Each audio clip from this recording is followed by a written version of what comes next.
The views and opinions of this show is not necessarily the views and opinions of the National Hockey League, its affiliates, or sponsors. A Shot from the Point contains dark humor and foul language and is intended for mature audiences only. To summarize the previous, this isn't your grandma's radio show, and I'm not Foster Hewitt.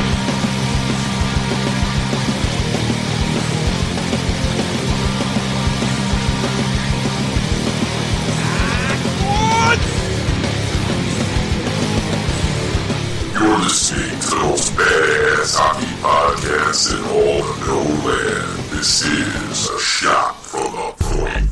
Coming at you on demand from the heart of Europe, this is the most badass hockey podcast in all the known man's land. This is A Shot from the Point. Thank you very much if you're coming back. Thank you very much if this is the first time you're listening to the show.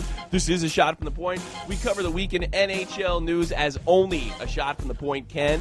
Our artist of the week is none other, making a return, Canesburg's finest, Rich Mahogany. I really want you to stick around for the break to check him out. And the man, the myth, the legend, the guy who could sell out the Olive Garden, TGI Fridays, Charlie Steakhouse, Applebee's, comedian on the point, Jersey, Jake Link. Jake, welcome to the show, baby. Thank you. It's fun to be back. Yes, I am. Fun to be back off my triumphant show at TGI Fridays. You killed. If you could say that. Look, we may have time for this later, we may not, but definitely going to do it in a prior show. But I got to be honest with you, Jake. And you probably think I'm just sucking up to you because I absolutely need a consistent host, or when Dave's off. But to stand up in front of them when people are eating and doing, it's not the environment for a comedian. But you fucking hit it straight head on, and I got to give you mad props for that, bro. I've performed in much worse scenarios, like an open mic at a diner. Oh. Like I definitely gotta write a book on the places and experiences that I've performed at, because I'm telling you it would be a good read. Do you ever think that all these kind of you always say at your level, but you ever think that like this will be comedy gold, like 5-10 years from now? Oh yeah, definitely. Maybe it's 20. Definitely worth a good story. Well, that's the thing about being a comedian. You could be a comedian 40 and 50 years old. Mm-hmm. Yeah. It's not it's not the end at 30. Like yeah, it's not like a hockey player, or even in some cases a musician. Yeah, a musician. Oh God, yeah. If you're not making it by your 30, you got to make some serious self-evaluations. Hey, we got a sponsor. We got a sponsor? We have a sponsor, our first sponsor. Ooh. You want to hear sponsors out of Buffalo. Is it a German company? No. Actually, it's out of Buffalo. Oh. Buffalo, New York. And they are affiliated with they're a liquidation company that is affiliated with the Buffalo Sabres of all. Oh, nice. Do you want to hear the ad? Sure.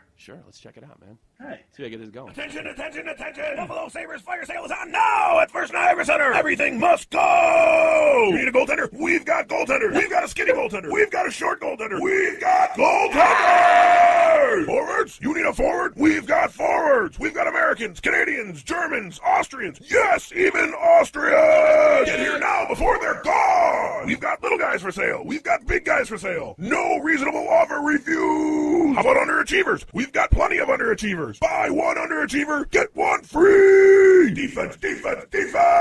Slow guys, fast guys, tall guys. All our guys are for sale. You want a captain? We've even got a captain for sale. But wait, there's you guys even need a captain more. in New Jersey? Mascots, Zambonis, the anthem singer. Yes, even the anthem singer is for sale. Everything must go. It's the liquidation event to end all liquidation events. It's amazing. It's incredible. It's the Buffalo Sabres once in a lifetime. Everything must go. Fire sale! You, pick up the phone call now!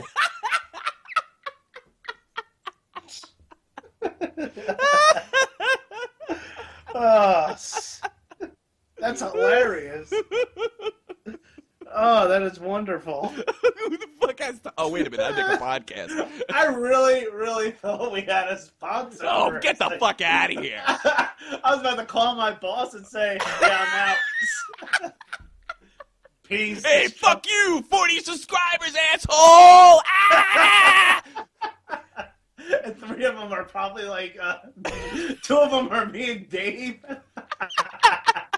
I'm like, fuck this. All right, sponsors now? Okay. You know what the greatest part about this is a video I got off of YouTube, and I'll give a link on the I'll give a link. I'll make this link number 1 red. Link number 1 red. Check that in the corner. Buffalo Sabres fire sale. Jen Rossi, 1991. I'm assuming they put it together. You can check her out. Maybe subscribe to her. I don't know anything other than that. But it is really, really some of the funniest shit I've seen in a long time. Got captains, we got kids. Well, it's reasonable to say Ryan Miller looks like there's a very good chance that he's going to another team. Oh, yeah, he should. I mean, Philadelphia should be thinking about picking him up. You know what I don't understand? They seem like they got like a good team. I've never understood. Like, I mean, right now, obviously, you have you have one of the leading scorers in the league with Vanek. Yeah, sure. So, I mean, Ryan Miller being a solid goaltender. Vanek would probably be the guy to get rid of because I think it's a freak season with this guy. I mean, I really wonder, not just because he's Austrian, but I really wonder how long that's going to last with Vanek if this is just a kind of a freak season. But, I mean, he's hurt right now. Well, Ryan Miller went from one of the best goaltenders in the world to a very good goaltender in the last 3 years. I really don't know what's going on there. I hesitate. I cannot fucking figure it out what's wrong with that goddamn team. It's a mystery. Just so you know, you really suck. Yeah. That's the problem, Buffalo. Love that movie. You really like that movie? Huh? You like that movie? I do, but as I got older, I just noticed so many plot holes in it. It tried to be the Bad News Bears, which is actually a great film by any standard. Actually, one of the better films I think it was ever made about sports is the Bad News Bears. Usually rarely mentioned in sports great movie circles. But the Bad News Bears, but it tried to be that, but it wasn't quite it. It just, I don't know, wasn't realistic enough, except for this. I hate hockey and I don't like kids. Yeah. Well, there's certain things about that movie. It just, my cat's freaking out at his tail. Sorry. Oops, sorry. Don't. Like when Gordon Bombay he gets a tryout with the minors because he was good in Pee Wee hockey. Yeah, that makes sense. That doesn't make any sense. Hey, I'll decide who sucks around here. Yeah. And what else? The other coach, it's kind of creepy how he doesn't have a job. Yeah. And he doesn't have a wife, and he just spends his whole time just, caring about Pee Wee hockey. It's kind of creepy in a way. Yeah, I know. It's like, I don't know, the Sandusky of Minnesota hockey coaches. And he hasn't aged in like 20 years from that first clip. Yeah, the video. What was that line in that movie? I want you to go for the W. That one? You're not or never was. You never will be. Oh! Yeah, that was some hard-hitting stuff. I hate hockey and I don't like kids. Yeah, that'll make you say that, sure. And also the second one. I don't know if you've ever seen that. That one just gets more ridiculous.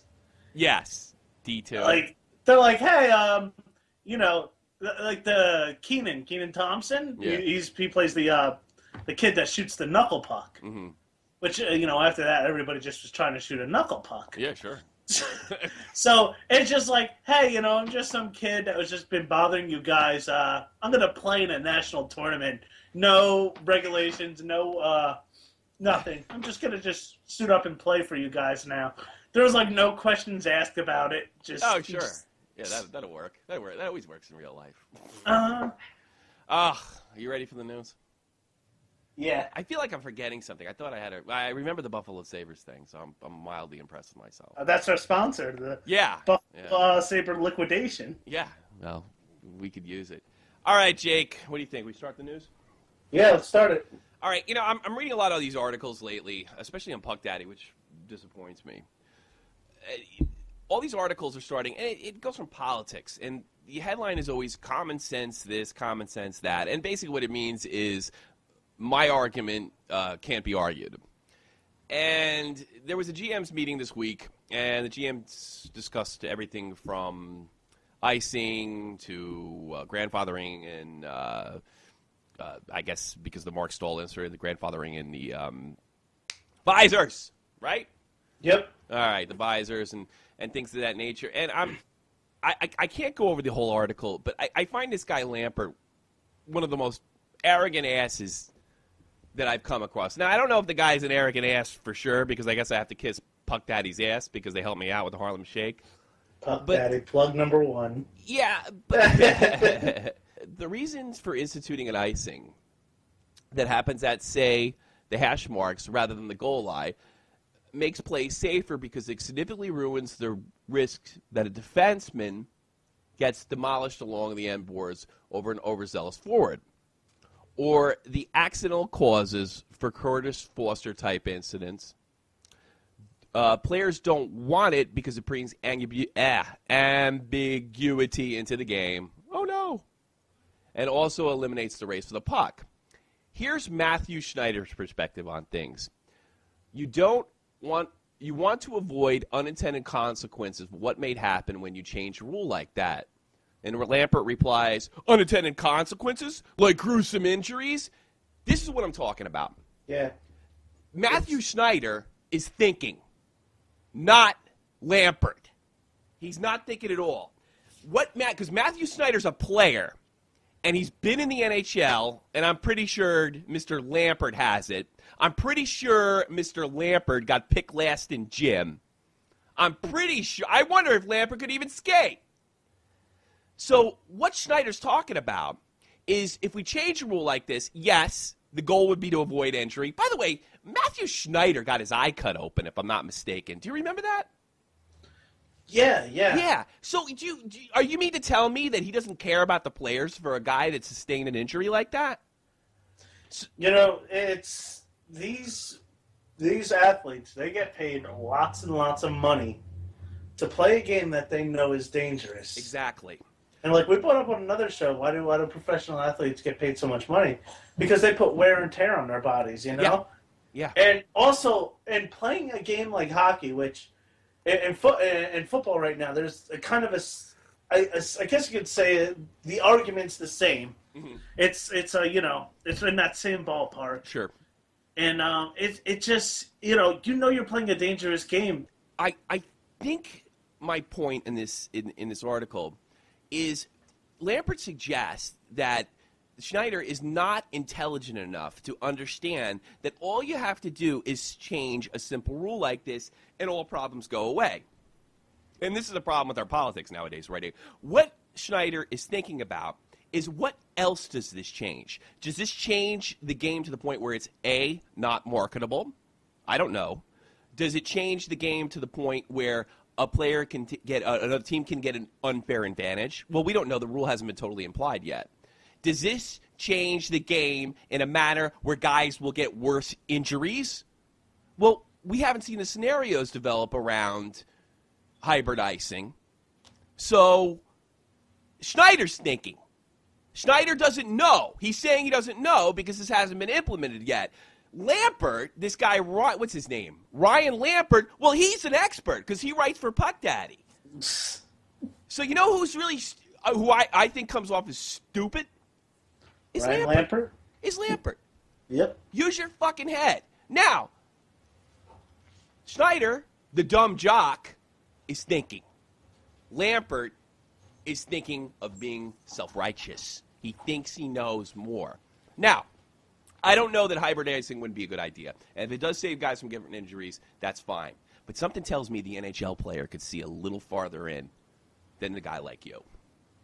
And I guess that's my point with this jacket. I think it's exciting, the icing. And I even said that hybrid icing is going to be coming into the game within the next 10, 15 years, if not sooner. Well, there's going to be no fighting. If they get the visors, there's going to be no fighting. I don't know if hybrid icing seems better than no touch. I mean, if it's not worth it, chase it. I hate to see these guys get hurt on a play that doesn't mean anything. And I think that's the idea behind the hybridizing. But, the player, we don't know that. We don't know what it's going to cost. You know what?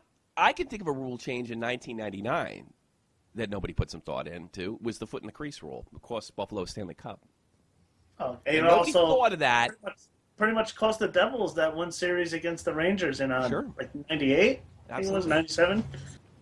I mean, these guys, some of these extremely arrogant writers that think they know better than everybody are not always worth listening to. Right, John? Well, then get the fuck out of here, then. Yeah, that's what I thought. Twitter reload. Oh, you'll never believe this. I got Ryan Lampert on the line. I have to confess that I've never let the children watch a hockey game. Oh, thanks. That's good. What did you say? I have to confess that I've never let the children watch a hockey game. Oh. Well, I can see why. One. So, thank you, Mr. Lampert. I think you're a pussy, and I think you're a know-it-all, and I think you're a prick. How dare you? How dare you? Yeah. Get over it. Mm-hmm. Stay away from our game. Yeah, maybe you should. Maybe you don't know as much as you think you do. Hey, look, if you're right, I'll be the first guy to admit it. But Schneider's thinking, not you. You're arrogant. Schneider's thinking, and Schneider played the game, you didn't. Here's another article. This is by Greg Wyshynski, and his title's the same way. NHL coaches challenge GMs, both enthusiastic, hesitant about common sense rule. Common sense laws on gun control. Common sense. You guys obviously don't want to be argued with. So let's move on. Here's more common sense. NHL GMs debate shootout rules, expanding video review, blown calls. Oh, that's what I want. What do you think of this? You know anything about this?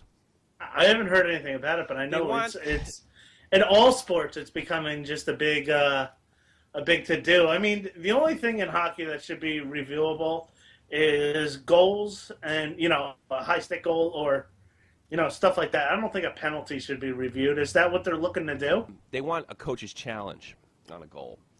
And if I remember correctly, weren't we just talking about 1999 Buffalo Sabres? Yeah. Wasn't that reviewable if a guy's foot was in the crease? Aren't all goals reviewable if they're But I think it's up to the referee. If they're questionable? I think it's the referee. Yeah, but they seem like they do a good job with reviewing the goals. If you put it in the coach's hands, you will see constant reviews. Sort of like you saw in the 99 playoffs, which was one of the worst playoff in NHL history. And it was only until the Stanley Cup final when the NHL realized that was an extremely bad idea.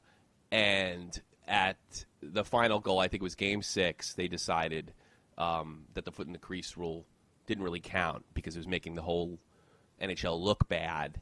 And they basically stole a cup from that franchise. So I don't know. Is there something wrong with the game, Jake? Am I missing this? No, I think the game's fine. I'm actually happy they got rid of that in the crease rule. Oh God, it was the worst rule ever because they didn't think that they would challenge every goal. And another thing is your foot's in the crease. It's not necessarily goaltender interference. No, it's not. And I think it's great. I think camping out in the crease is like one. You don't. Think that's a little different. You should do that, but there's a penalty for that. Right? Mm-hmm. It's called interference. Goaltender interference. Yeah. But I think honestly, like some of the changes that have been done in 2006, when even before that, when they got rid of the crease, foot in the crease, the trapezoid behind the net, I think that was all warranted. Yeah, sure.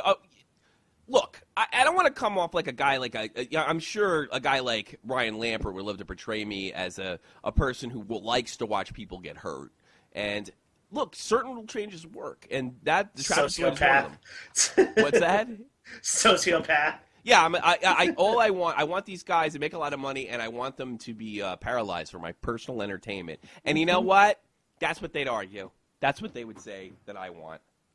You know, no. What I'm trying to actually think. What's better for the game? Think of the consequences if you remove fighting. Think of the consequences. There is consequences for every action. There is an equal and opposite reaction. Mm-hmm. Matthew Schneider knows that.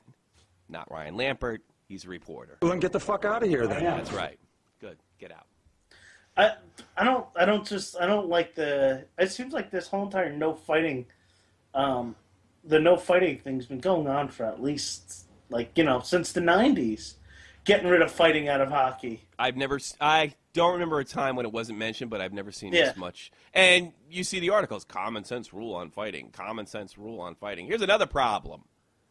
If there's currently a rule in the NHL that you can't fight with a visor on, what are you going to do if everybody's got visors? It's not gonna be. I'm telling you, there's gonna be no fighting. Yeah. That's all it's gonna come down to. There's gonna be no fighting, and the game is gonna become 4-on-4. Before you can say Jack Robinson. Thanks, Paul. Say it again. There's gonna be no fighting. The game's gonna be 4-on-4, and it's gonna be like how roller hockey is, or RHI, just on ice. You never hear this again. Nope. Oh! And you know what? What we're really going to see is a league full of Sean Averys. Yeah. Of a league full of Yark. Closet homosexuals? That's not what I was saying. What we're going to see, we're going to see a different type of player. If you remove the less skilled physical intimidator, you're going to be replace it by, although I don't think he was the worst player ever, is Estetekinens. You're going to have a team full of Estetekinens. You're going to turn it into soccer, where they pretend to be hurt. Is that what you want? Vancouver's going to get a cup. Watch. Yeah. They'll be the greatest dynasty in history. Mm-hmm. Because of the, yeah. But, I don't know what dives more, that whale in that jersey or them. There will be no place for John Tortorello. you're fucked. Yeah. All right, trade buzz. Do you know who's on the chopping block right now? Oh, I saw that. Obviously Iginla. He's on a block, and there was another big name I remember now. I think. Let's see. I heard Clarkson might be. Clarkson, yeah, that's true. Yeah, for the Devils, I heard that he might be. Well, I tell you, one of the I wouldn't worry about him going. It's just they gambled on Parise and lost last year, and I don't think they're going to make the same mistake twice. So and you know what? You guys really need Clarkson. I think. He hasn't been. He's kind of slumped off a little bit. Yeah. All right, we got a Ginla. Where's a good fit for Ginla, you think? New Jersey. That's not unreasonable, especially if they're going to lose Clarkson. No, I actually think that's a great move. I think it would be. I think obviously a Detroit, one of those teams. Somebody said the Rangers, but I don't see how that fits. I don't see how that fits. Rangers can't. See, the problem with the Rangers is too many Chiefs and not enough Indians. They could just go out and they just buy players, and it's been their problem since the '90s. It'll always be their problem, but it's deeper than that, I think. That's one of their problems because their owner has a ton of money, so he'll overpay for. I know there's a salary cap now, but still. Yeah. It just seems like he just wants the big stars and it's not how you win in hockey, No, you have to find but the guys that don't know anything like hockey and guys that don't first of all the Rangers are corporate owned. Yeah. So they'll always be like this. They will always go for the big stars. They will always be sort of the New York Yankees, except a losing franchise, of the National Hockey League. Because, I mean, if you remember, they brought in Lindros. They always have to have a star name. They have to have a big star. Jaromir Jagr. Sure. They're gonna bring up every washed-up schmuck. Now, I wouldn't put Nash in that class because the man could play. Oh, Nash is just... Nash is amazing. He's the best part of the team.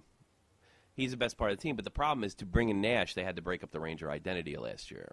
and we're all getting used to doing that. I don't see how bringing in Ginland to doing that. But like I said, the Rangers will always be like that. One of the problems, that's the typical problem, one of the big problems of the New York Rangers is passion. They're not playing with any passion on the ice, with the exception of Ryan Callahan, Henrik Lundqvist, and Nash in his own sort of Joe DiMaggio type way. He just doesn't get too upset about anything. That's the problem with the Rangers, and that's why they will not make the playoffs. Their two top forwards cannot score. You heard it here, folks. You got it. They're not going to make the play. You're saying it. You being a diehard Rangers fan, saying your beloved New York Rangers will not make the playoffs. This is the 1993 Rangers, the year before they won the Cup, and this is not a well-joked team. They need. I'm surprised Tortorella isn't there to do it. I don't know what the problem, but they can't get these guys to play with passion. Not to mention the fact that Gaborik and Richards have always been overpaid athletes, and they have never produced at an all-star level, but somehow, because they play in New York, they're treated as all-stars. Right now they're slumping. Right now they're playing without passion, and the core of the team is. And I wouldn't even say the defense, the McDonoughs of the world, the Girardis of the world are really playing well, but there is no passion from the guys who need to put it in the net. And that will be just enough to keep them out of the playoffs. Look for the Rangers to not make the playoff by less than 3 points. Ooh, that's gonna be It's gonna be a dogfight at the end. Yeah, well, I mean, they're always in it, and somebody casts. But I mean, if you look, Caps nipping at their heels. They got 32 points. Caps nipping. The Islanders aren't necessarily out of it, although I don't think they have it. Buffalo's probably out. Philly's out.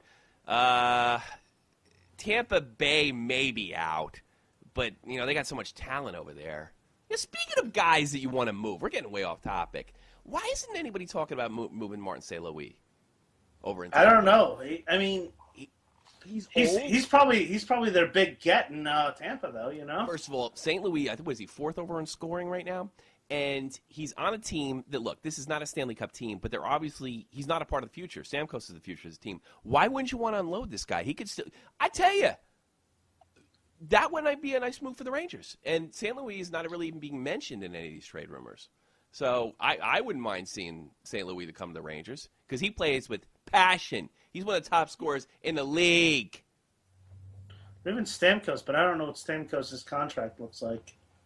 Yeah. Oh, Stamkos. He's not going anywhere. He's a franchise player of that organization. No. Well, the other guys in the shop, Ryan Miller, of course, just because there's a fire sale. Everything must go. Our prices are insane. Marian Gaborik, but who'd want him? I don't know. Would you want him on your team? No. Oh, there you go. No, I wouldn't want him. I mean, I think like Kovalchuk is a little bit of a crybaby that doesn't work so hard sometimes. Yeah. But I wouldn't want Marian Gaborik. No. He's even worse. So these are the top guys. He's like Semin of. Yeah. They're very good. Very good. I tell you something. I take Kovalchuk in a minute over. Oh yeah, definitely. I mean, when Kovalchuk's on, he's on, but. Gaborik, like he likes to take shape himself, and sometimes Kovalchuk does too, but he gets overplayed. Yeah, look, he's a sniper, and he doesn't have a lot of depth in his game. Besides that, he's either hitting the net or he's not. That's the only thing with it. Mm-hmm. So we'll conclude on Miller. I like to see him go to Philly. I think it's a good fit for them. I think so too. I think but Spaceman. I don't think they're making the playoffs though, Philly. No, I don't think so either. If Brizgalov is actually keeping them in it. It's just their defense they're pylons. Their defense. Yeah, that's all they are. They don't play any defense. He's getting peppered with shots every night. Yeah. So I don't know. I'd like to see Ryan Miller as a devil, and that's an interesting move because Marty's been getting hurt this year. This guy is a lot younger. We know what he can play like at the top of his game. That would be an incredible move for the Devils. Fred Hedberg and a draft pick, have him start, have Marty just, go off into the sunset. Yeah. And then, maybe the Devils sign Miller, Oh, that'd be nice. Are you familiar with the... you see these these movies about the players that get suspended by Shanahan. I've yet to hear one explain a player not getting suspended. Did you see the Rick Nash hit on in the Florida game? I didn't see it, but I heard all about it. I'm sure. Let me play this right. Let me play this right now. He didn't even get a penalty. No, he didn't. He's Rick Nash. You're not. Listen to Shanahan. Thursday night in New York, Rangers forward Rick Nash delivered a hit on Florida's Thomas Kopecky. Although we do not think this was a legal hit, we also believe it does not rise to the level of supplemental discipline. As the video shows, Kopecky turns just prior to Nash making contact, which contributes to the impact of the hit. Now, that's true. Nash didn't target this guy. That's true, but what happens when it hit the back of his letters, his elbow came up and did knock this guy in his ass through his head. So, furthermore, Nash does not target Kopechky's head, nor is it the principal point of contact. Instead, Nash makes initial impact with Kopechky's shoulder and nameplate, and, as a result, his arm rises up Kopechky's back, causing him to lose his helmet and fall forward. In summary, Kopecky turns just prior to contact. Kopechky's head is not targeted, nor is it the principal point of contact. Combining these factors, we believe Rick Nash's hit on Thomas Kopecky does not rise to the level of supplemental discipline. Okay.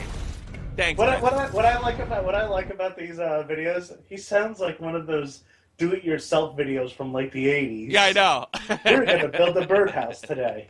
Make sure you have all of your tools. Yeah, what happened to him? He used to be a real man. What happened to him? I miss the old Brennan Shanahan. Look, I mean, he does an awesome job. He just sits there and watches these hits and go, I don't know. Well, the problem is he's not consistent, and I had a conspiracy theory last year that he doesn't make actual decisions. Oh, good night. Good night, baby.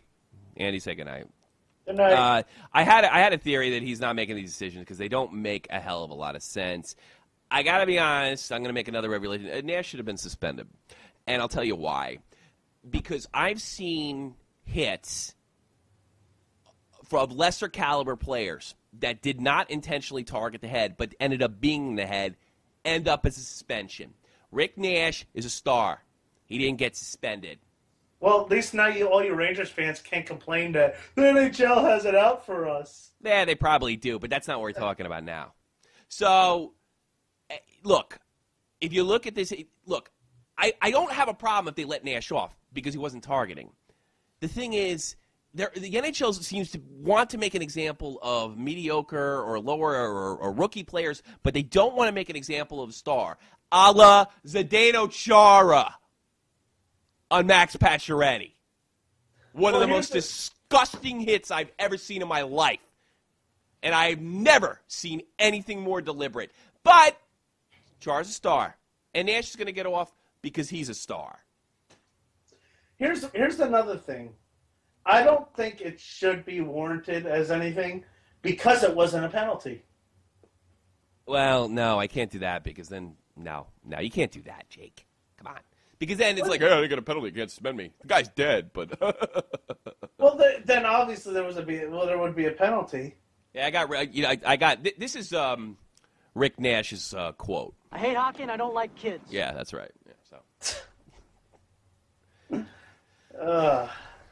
Look, it wasn't Nash's fault, but if they were just more consistent, if they would have suspended a Char, if they would have suspended a Nash, or if they had suspended these lower-level players. I think Kreider got suspended in the playoffs last year against Ottawa. I keep thinking Kreider's name's popping up. And it wasn't intentional. Who was it? Was it Kreider? Yeah, I think it was Kreider. He had like a 14-game NHL career. I think I put it in one of my stupid videos. So, and there was no intent on that play, and there was no intent in this play. But we know Kreider wasn't a star. Well, he isn't a star yet, but he's going to be. And Nash is. So that's why Nash gets off. And this is frightening because it's just bizarre. Sidney Crosby could sacrifice a child in the middle of the on center ice, and he'd get away with it. He sure can. He is the face of the league. Yeah. He's the LeBron of hockey. That's the only way to. Another thing is, they do seem to be flying under the radar with the exception of Crosby. Penguins beat the Islanders. What was it, Friday night? And that's 11 in a row for these guys. And Chris Kuntz, looks like a German name, he's the third highest scoring player in the league. We're talking Blackhawks. We're talking Ducks. You're going to have to look out for this team. And I'm about ready to say the Pittsburgh Penguins will be the Stanley Cup champions. Nah. No? Why not? I don't know. I just feel like you're not going to have the top team in the league. Because people could say that about about the Blackhawks. You could say that about the Ducks, you know? It's not how it goes. I'm telling you, it will be the Montreal Canadiens. Really? Well, no. Saying, whoever's hot at the moment, all of a sudden, they're going to win the cup. One of the problems, actually, you know what? That's a very good argument, but one of the problems is the difference between the Montreal Canadiens and the Pittsburgh Penguins, which that may be a big matchup, is the Canadiens didn't make the playoffs last year, and you have a shit ton of Stanley Cup experience already on the Penguins, and I don't care what anybody says. That means a lot. That's huge. And it looks like Sissy Crosby's got his act together. He's focused, and I tell you, I disagree with you respectfully, Jake. Okay. But I see a future in Pittsburgh, and I don't. You know what? I'm just not sold. I just think I know they've won 11 in a row, but yeah. I just have a feeling that there's somebody's gonna have their number. Do you think it's easy for me to say Sissy Crosby's gonna fucking win a cup? You know how difficult that is? I know. It's horrible for me, too. You know, it's horrible for both of us. I know. You know, they're going to raise the banner on opening day, and, you know, it's probably going to be against one of our teams. And I got to see all those white tombstones in that kid's mouth. I've never seen a human being in my life that doesn't have to move his lips to talk. He's like a ventriloquist dummy. I know. He's just smiling. I can hear the ching. God, makes me ill. Alex Koloff. Oh, I'm sorry. Did you say I had something to say? Or? No, I'm not sold. I'm just get sick and tired. It's every sport. Whoever's hot at the moment, they're gonna win it. They're gonna win it. No, I'm not completely sold on them. I'm really not. Fair enough. My argument is this team's already been there. They're gonna slide. They're gonna slide. Look what happened last year. Yeah. They were the Vegas favorites to win it all. Yeah. They were. You know, they had like the odds were just yeah, that's phenomenal. true. But this is a different – that hockey team thought they were tough guys. These guys don't. These guys are focused on what they do best. That's one of the things that Crosby did in the offseason. He got refocused. And he only has a handful of penalty minutes. He's being Wayne Gretzky, and he's not trying to be Wayne Gretzky and Sean Avery at the same time. And I think that's the major difference. Alex Kovaloff officially retires, ending weird turn with Panthers, potential Hall of Fame. This article on Puck Daddy by Harrison Mooney. I just want to throw this in. We mentioned that Kovaloff parted ways with the Panthers last week. Hall of Fame career. I didn't think his numbers were that good. No, they weren't. He had a good career, not a Hall of Fame career. Yeah, that's what this guy's saying. He's just trying to dress up the story a little bit, add a little pizzazz to it, you know? Could be. Yeah, I don't. You know, he had a very long, productive career. He's not a Hall of Fame career. You know, he's not putting up Mark Messier numbers. No. For all, let me take a bit for this art. For all of his knocks against Kovaloff, especially later in his career, he remains one of the most skillful players that the game has ever seen. I have to agree with that, but skill doesn't necessarily equal numbers. I've never, with Pavel Datsyuk, Eric Lindros, these guys had this incredible skill level to make it easy.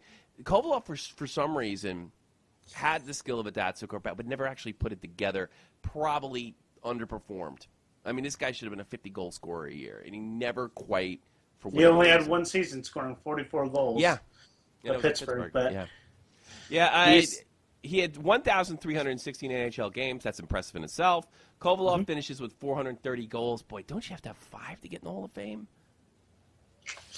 Yeah, I think so. That's one of the requirements. 599 assists. I think you're right. 1,000 points. That's a lot. He's probably like that echelon of players below, the Hall of Fame. Just you want to know how you in any sport how you determine a Hall of Famer? How's that? We don't have to have this debate on if he's a Hall of Famer or not. Yeah, you're probably right. I can't. Martin Brodeur, Hall of Famer.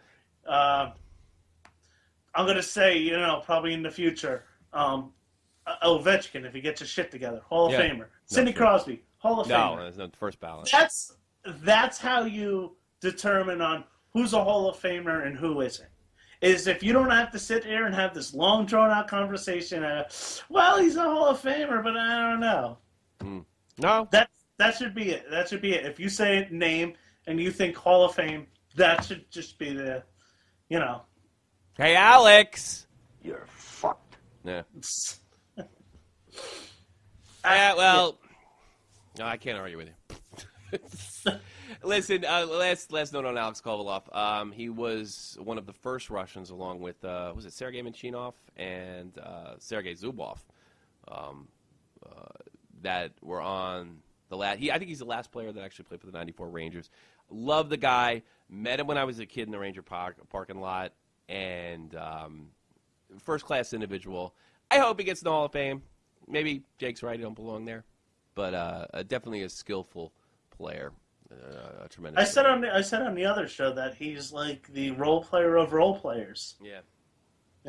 He's the perfect guy that you'd want in your lineup. But you're not gonna sell tickets around him. No, and you should be able to do that around a Hall of Famer, right? Yeah. Yeah, you're right. Did you see this Eric Selleck for the Panthers come off the bench for a fight? No. He comes on the bench for a fight. This is too funny. He goes after Kevin Westgard. The rule is you cannot come off the bench and directly engage in a fisticuff. He headed right after Westgard and got his ass kicked. And then silly little ginger he is. He wakes up the next day and gets a Shanahan video because you can't come off the bench just to fight.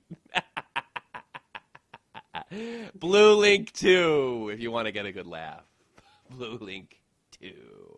Hey! Oh, wow, I'm watching. Dude just did it like, hey, all right, sit down, kid. I'm gonna kick your ass! You probably still have the little cartoon birds going around his head as he's watching this video. Old-time hockey. Eddie Shore? Oh, piss on Eddie Shore. Old-time hockey? Piss on old-time hockey. Yeah, piss on all-time hockey. Hey, the interesting thing I noticed: Blackhawks lost to the Ducks this week. Did you notice that? Yeah. That is going to probably be your Western Conference final. And I got news for all you Blackhawk fans, established in 2010 or 9 or whatever. It doesn't matter to you. The streak means nothing now. Yep. And the Ducks are for real. They're nipping at their heels for the top spot. Yeah. Well, actually, I'm looking at it right now when this game was played. Hawks are 24-3-3. Ducks are 22-3-4. Sorry, Dave, you could make the argument that the Ducks are the better two teams. And as far as power rankings, are they top? No. You check that on your end. I don't feel like opening anything. Great host you are. Yeah. Hey, come on. I do all the fucking work. I hate hockey and I don't like kids. Yeah. That's right. Oh, Coach Bombay. Yeah. Fuck you, Coach Bombay. You suck. Hey, I'll decide who sucks around here. Yeah. I'm just telling you, like, I'm looking at it now. They're nipping at their heels. They're only 4 points. No, 8. You got to give credit to Jersey points. Jason Lech. He called this early on. I said the Ducks are nothing. I just couldn't. Solani's having a heck of a year too. So I mean, they're a spooky team. If you're a Blackhawk fan, you're a spooky team. They meet up with you and they beat you pretty solidly 4-2. Look out. This is not a guaranteed victory. It's like Jake said before. When teams get hot, the media tends to rather the cup's right around your waist. It's a different thing come playoff time, man. Rangers won the President's Trophy in 1992. Mark Messier first got there. They got a 7-game series from a New Jersey Devils hockey team that probably didn't even belong in the playoffs, barely made it, and then went on to lose the Pittsburgh Penguins, who also barely made the playoffs. I think they had to play an extra game against the Islanders, if I'm not mistaken, and went on to win the Stanley Cup. So don't think you new Blackhawk fans, and I'm not talking about Dave. Dave knows this, that you're guaranteed for anything. Regular season means nothing. Nothing! Nothing. And I won't lie, I'm loving this 48-game season, not playing the West. Yeah, nobody's really out of it. It was pretty entertaining. It's great because since no one's playing like outside of their conference, it's like every day you go look at the standings and there's some movement because everybody's playing these games that mean something for their conference, and this team's going up, this team's going down, and the fact that the games are so we're already almost done. There's like a month left of the season. Yeah, that's it. And, really. 32 games played. Has the modern NHL game evolved past fighting? No, of course not. Well, let me. The greatest hockey player of all time, Steve Silverman, wrote a column about this. You know who Steve Silverman is? Steve no, Silverman? I don't. You know who he is? You don't know because he never played fucking hockey and he doesn't know what he's talking about. It's often exciting to watch a one-on-one fight when both men are evenly matched. They fight fairly, but that doesn't make it right. Thank you for moralizing. Then get the fuck out of here, then. Yeah, good idea. There's a lot more hitting in football, but you don't see guys squaring off regularly in an NFL or college football. It's not fucking football! Fighting has been in the game since the 20s. Let me tell you something. If I'm not mistaken, one of the first things that Thomas Edison filmed was a guys playing hockey in New Jersey. And guess what? There's a lot of pushing and shoving in that game, too. One of the first things Thomas Edison ever filmed was a hockey game. And guess what? It's always been there's no fighting in international hockey or college hockey. Well, first of all, college hockey players are quote unquote there for an education, so I get that. International hockey, so what? It's not international hockey. It's the National Hockey League. I'm surprised you didn't make a Martin Brodeur joke on that Thomas Edison thing, like filming hockey in New Jersey. He was, yeah. I have a clip of Brodeur. Let's see if I can find it here. Is this it? 69! No, it's not. Take the number 69! It's hilarious! I love that movie. Here's a You Brodeur do clip. that, you go to the box, 2 minutes by yourself, and you feel shame, Yeah. Yeah, Yeah. Actually, I took that from a radio show. I got that clip. Hi there, Jim Carr. What's your question? Just for Hey, Phil, love you fart. Why don't you get out of the game and let somebody... We're going to spin some music while we're waiting for our next caller. Great movie, Slapshot. I'm fact, it's all right. Let me finish this asshole, and then we'll move on. In fact, it's holding the game back in the eyes of the rest of the civilized world. Thanks, yeah, I guess, and the what do you call it? The common sense world.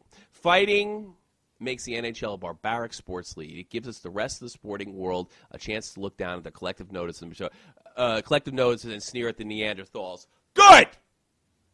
I don't want Europeans screwing up my game, and I could give a fuck what they think. I walk down these streets, and I don't give a shit what they think of me, and I don't give a shit what they think about my sport. That's right. America. Fuck off. Canada. Yeah. Yeah, and Canada. And you know what? It's not the American game. It's a Canadian game. I don't... since when do we get all these fucking uptight, white bitches, self-righteous, know-it-all bitches reporting on hockey? I don't know, because I think it's becoming popular. I think what you said is happening. What you said you don't want to happen is happening. I have to confess that I've never let the children watch a hockey game. Good. It's happening. The whole soccer mom thing is coming true. How dare you? How dare you? That's right. Yeah, it's coming true. It's coming true. Sources, Rangers GM Slater to undergo surgery for prostate cancer. Hey, listen, I'm not a big fan of Glenn Slater, Slats. He is. I do give him props for being the having the best bullshit line in hockey, convincing everybody that he was a good coach and a good GM, and he managed to take that from Edmonton to New York City. Congratulations, but we don't wish any ill will on Glenn Slater. We hope he has a speedy recovery and a successful surgery. Do you have any comments about that? No, I mean, prostate cancer. The one thing about prostate cancer, it's very curable. Yeah. My mom's boyfriend actually has he had prostate cancer, and he just went through all his treatments, and he's cancer free right now. That's good stuff. So it's. I definitely wish him a speedy recovery. Yeah. But, hopefully they got it in time. You better wish he has a speedy recovery. Because he's fucking up the Rangers. That's right, yeah. NHL. What's that? You guys did get 2 points from us this week, so. Eddie Shore? Oh, yeah. Piss on Eddie Shore. Old-time hockey? Piss on old-time hockey. You guys are having a shit ton of problems scoring. You laugh when we lose to Florida, but you can't beat a team that sucks so bad that they can't beat Florida. So where are you at? Well, listen, our goaltender had to come back and spark up the offense. Oh, like this? Kaprizov for the Devils plays it cross ice into the far corner. Matteau swoops in to intercept. Matteau behind the net. Swings it in front. He's down! Oh! Oh my God! You see that goal? Oh! We're going to the final! The Rangers have one more hill to climb, baby! But it's not Vancouver! The Rangers are headed to the final! That's right. You're not daring. Stick 'em. That's right. Can't get that one back, Marty. Mm-hmm.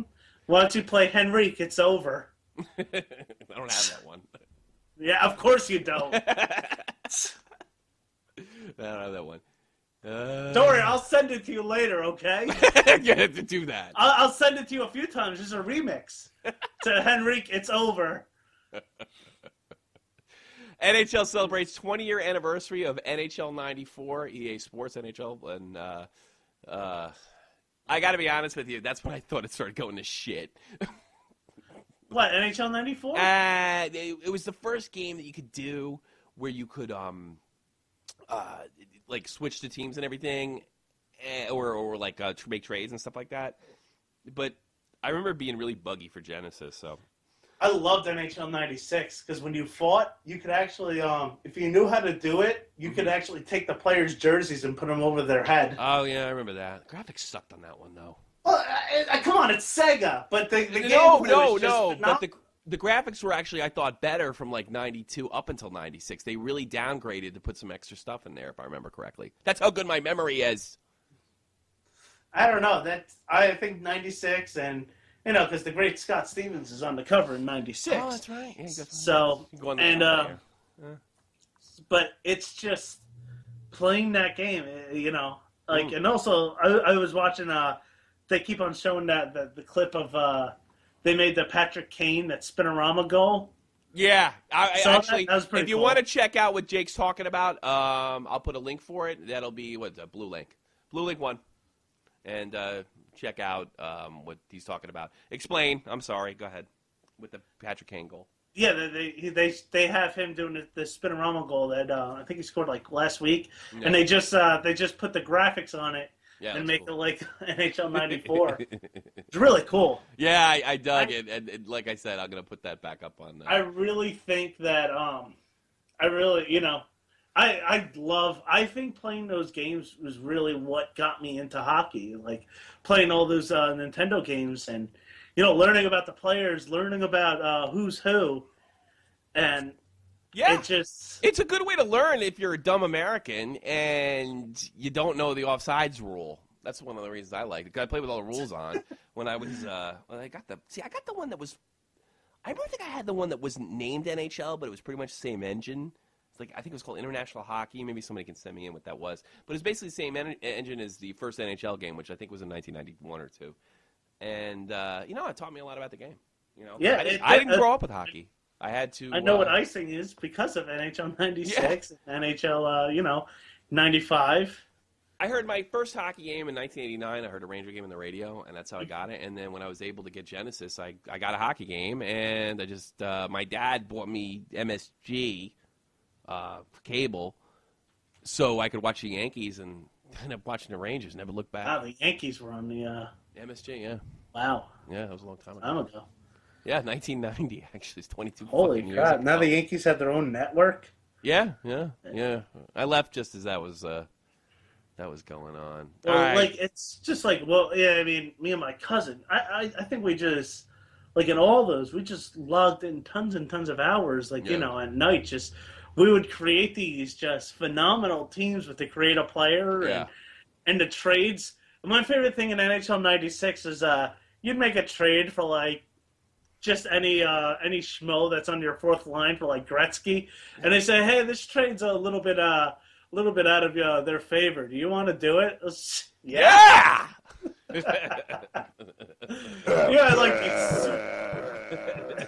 These superstar teams and scoring 10 goals a game on expert. Yeah. But the game, I don't know if you have Xbox or PlayStation. The game is just so much better. Yeah, I haven't played. I don't get NHL 13. I don't got time for this shit like I used to. I don't even get to watch much hockey anymore trying to fucking produce this shit and figure out what I'm doing. If you notice, we probably sound a little better this week because I work my ass off. The technology's here. Tommy. Yeah, it should sound a lot better this week. And, while you were at work, I was putting in a few games of NHL 13. Oh, really? I should pick it up. Yeah. You should. But, it's a good game. Yeah. Well, the EA does a great job, and NHL was one of those big things in my childhood. But I think as it got, I don't know, after they left that Genesis years, I never thought it quite got back to where it was. But I really wasn't around there was a time the current generation, I should say, of these games, There was a time where they got very cartoony and very... Yeah.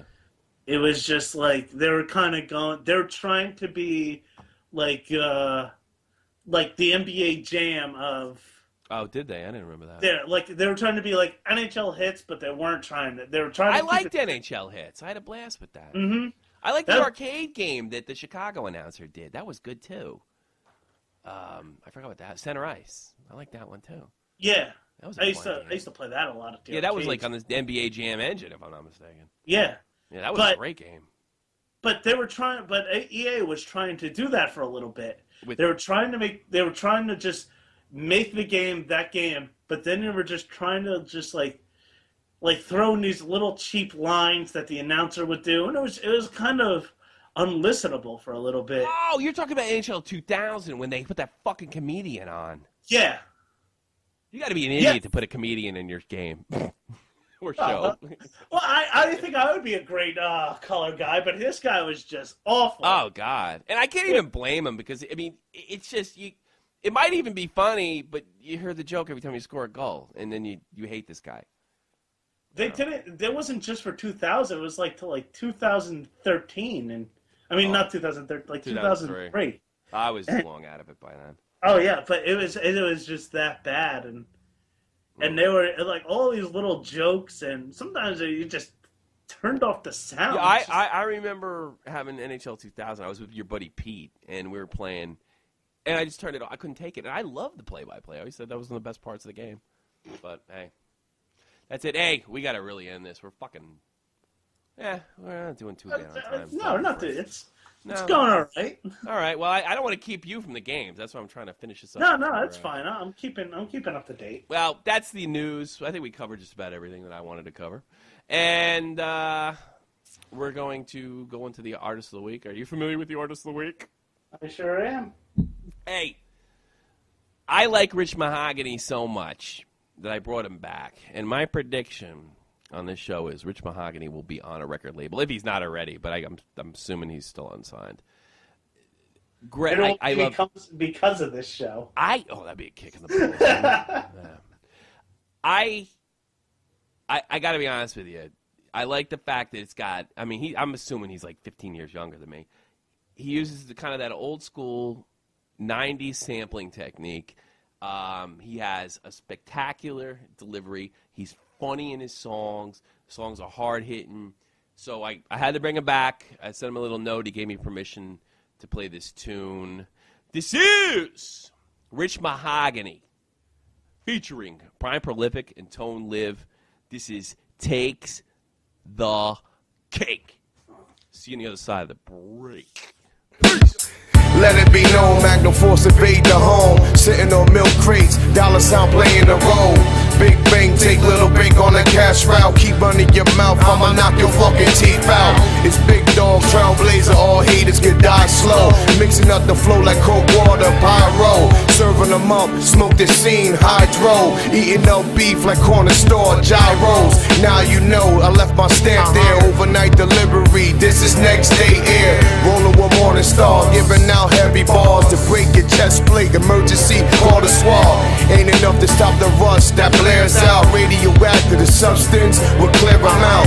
The new outbreak, return to camp base. Swing like Jungle Brothers, snatching food off the plate. Pondering thoughts while you're wandering lost. We suicidal maniacs stabbing your boss. We jabbing opponents with the thunder and lightning. This one takes a cake, now prepare for the icing. We pondering thoughts while you're wandering lost. We suicidal maniacs stabbing your boss. We jabbing opponents with the thunder and lightning. This one takes a cake, now prepare for the icing. My style's vibrant and bay dirty. Y'all should be embarrassed to claim Jersey. Farrakha bangs birdies from 12 to 8:30.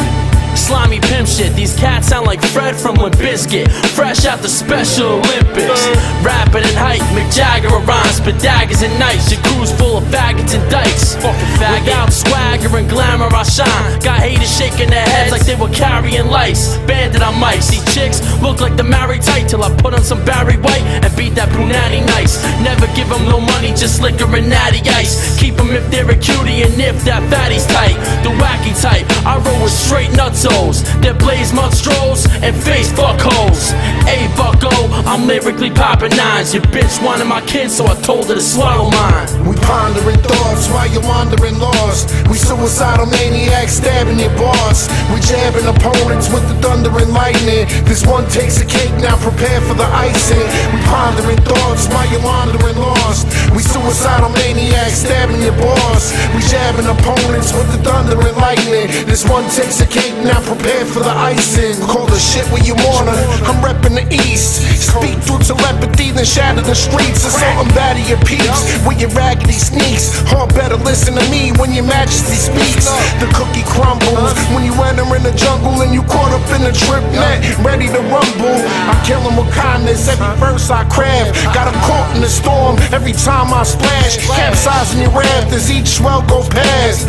Leave you shook of the guard with each treacherous glance. I'm too charged, always ready for action. A savage at work, no time for relaxing. Verses come to my brain with the force of a train. Cause the track to shake with each bar on display. I cut and fade, bring disaster to flames and murk the airwaves with each song that they play. We pondering thoughts while you're wandering lost. We suicidal maniacs stabbing your boss. We jabbing opponents with the thunder and lightning. This one takes a cake, now prepare for the icing. We pondering thoughts while you're wandering lost. We suicidal maniacs stabbing your boss. We jabbing opponents with the thunder and lightning. This one takes a cake, now prepare for the icing.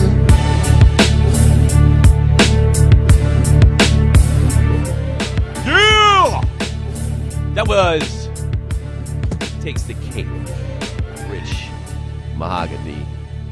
Tone Live, Pryme, Jersey's Prolifik. best. Yes, Keensburg's best. Yeah. You don't really have to do much to become Keensburg's best, though. Don't be goofing on your boy. I'm not goofing on him. I'm just goofing on Keensburg. Hey, Rich, really appreciate. Yeah, he got back to me real quick too. I sent him an email. He got back to me real quick, and hey, I guess as Dave says, support the arts, and we're trying to do our part. And hopefully a spin over here help you out and expose you. I happen to know. In fact, I want to hear from Killer Joka what he thinks of this cat. And maybe he can give him a little exposure because, yeah, Killer, get in touch with me. because I know you're like the hip-hop guru of Canada. Maybe you want to put this guy on your playlist because he's got some stuff going on. He's on iTunes. And SoundCloud. I got him on SoundCloud. Okay, we're on a new segment. This is called NHL Audio. Well, let's call it. I always call it NHL. Hockey Audio Files, where I take hockey audio and we play it on the air, and me and Jake talk about it. What do you want? Sound good, Jake? Sounds, yeah, it's all right. To the point. Well, I think we have to start this segment with none other than the great John Tortorella.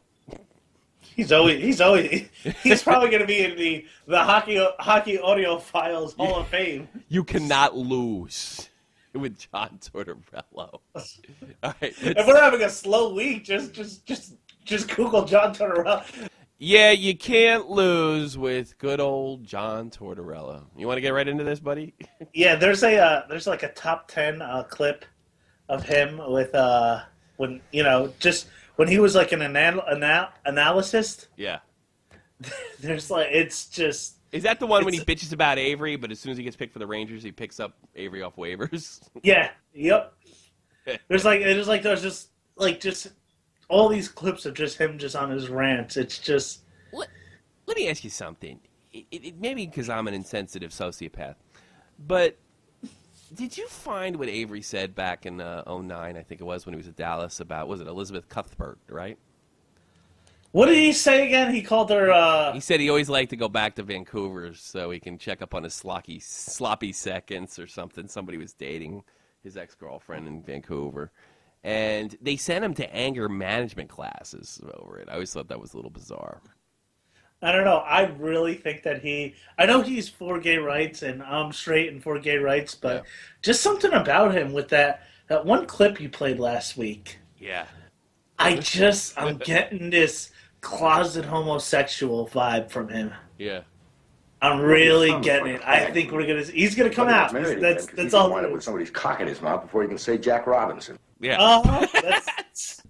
That's exactly, that's gonna be. Well, in fairness, it doesn't matter if he's gay or not, but he does. I think he likes to tease it. I don't know. I just that buddy of his that he had. Yeah, well, we had a ball, didn't we, Abe's? Yeah, had a few. That was great. Bunch of pussy. All right, let's see how my soundboard grows over the years. Why he was arguing with Martin Brodeur was because he said, "Hey, smell my finger. It smells like my sister-in-law." Uncle Daddy. Yeah. He feels shame. All right. Hey, that year he won a Stanley Cup, so. Yeah, that was really. What year was that? It was 2003. 03? Yeah, like right before it, the Cup Finals started. He started. Is when it came out in the press. I'd pay more money to go to a family gathering than I would for an NHL hockey ticket. The Brodeurs? Yeah. Well, if you notice, like all the other Cup Finals, you always see his wife in the stands just sitting there, and then that year you didn't see her, and they didn't say why. and for him being the star caliber athlete, it didn't get as much press. It's only between like the hardcore like Rangers and Devils fans. I remember. I do remember when it happened, and I wasn't. Because, I watched games without sound over here, and I didn't have AFN, which is the American Forces Network. I didn't know what the Ranger fans were yelling last year.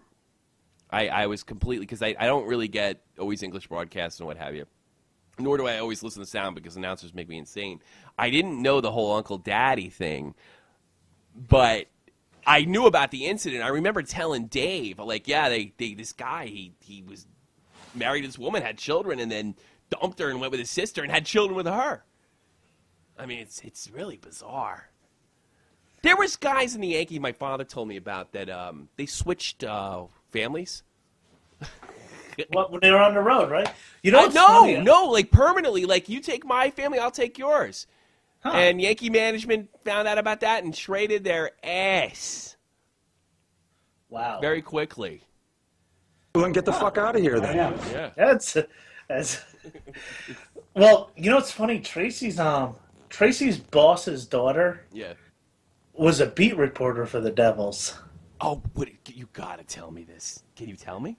Oh, she said that she was just telling me, like, she was, like, covering them, like, when she was, during the whole Uncle Daddy thing. Oh, my God. You gotta give me inside. What did she tell you? Is you allowed to can you tell me? Can you get it wasn't really, like, you know, it's everything that you know. Yeah. Like, a lot of the players are just fucking scumbags, a lot of them. Like, everything that you think that they are, yeah, that's what they are. Well, I figure it's probably a lot like the Army. Yeah, it is. But and she said that the way she described it, she had 30 older brothers when she was the beat reporter for that team because they stuck up for her. Oh, really? She was in the hospital, but like the way that they were, like they had like actual groupies following them, and they would get them into these games, and they were just like their girlfriends on the road. They would just go to all these games and just, you know, bang the players and stuff. Sounds like German chicks in the barracks. Yeah, I know. Yeah. Shit. Yeah. and I don't know. I don't want to give Tracy's boss's name or anything like that. Yeah, I bet that was. But she told me. Tracy told me that her boss told her a story that Scott Stevens whipped out the towel and said, "You like what you see?" And she goes, "I seen better." I started dying laughing because this dude's like, you know, Hall of Famer. Yeah, I know. God, they're a bunch of kids. People don't forget that. They're kids. Yeah, but like she said that they were kind of respectful to her, and they were kind of treating her like a sister in a sense. It's what jackasses that are reporters that don't realize. These guys don't go to college. And I can compare to the Army. Not that, you know, it takes the same amount of athletic ability because, I mean, the bar is a little lower. Not on bravery and character, but the bar's lower as far as athletics. Unless you're going to the Navy SEALs or something. You come out of a institution like school, and in their case, a lot of cases, junior or wherever they came in Europe, and you're put in another institution with the National Hockey League or the AHL, and your life is kind of, and Sean Avery was kind of right about this, your life is kind of switched and moved and what have you. Now, I was older when I joined the Army. I had an adult life prior to joining the Army, and it's like being in high school forever. You're always kind of locked into that kind of like macho, tough guy mentality, and I'm sure it's no different than the NHL. And what do you do with a bunch of guys that are 23 years old? You run around and you look for chicks. Mm-hmm. And the media wants to believe that there's something they're not. And look, with the exception of treating fans horribly, doing something criminal, you know, there is a certain amount of boys will be boys thing going on there. And I know that we like to pretend that it's not like that, but it is. And, you know, the athletes are kids for the most part. And even the guys that are in their 40s like Brodeur have never been in an environment that wasn't childlike. I mean, I only got this perspective when I was in the Army. I joined the Army at 28 years old, which is really, I was 27, excuse me, which is really unusual. I was a grandfather in basic training. So I was your age, basically. And I really noticed, like, boy, it feels like I'm in high school again. Because I was. Yeah, you're like a stone cold veteran. I was the old man. Yeah, I know. Holy crap. crap. The thing is, I wasn't any more prepared for it than they were. At least I wasn't. I mean, I knew enough not to get drunk with a friggin' hooker and crash, you know, through a hotel window with a fucking semi. But other than that, I was just as stupid as they were.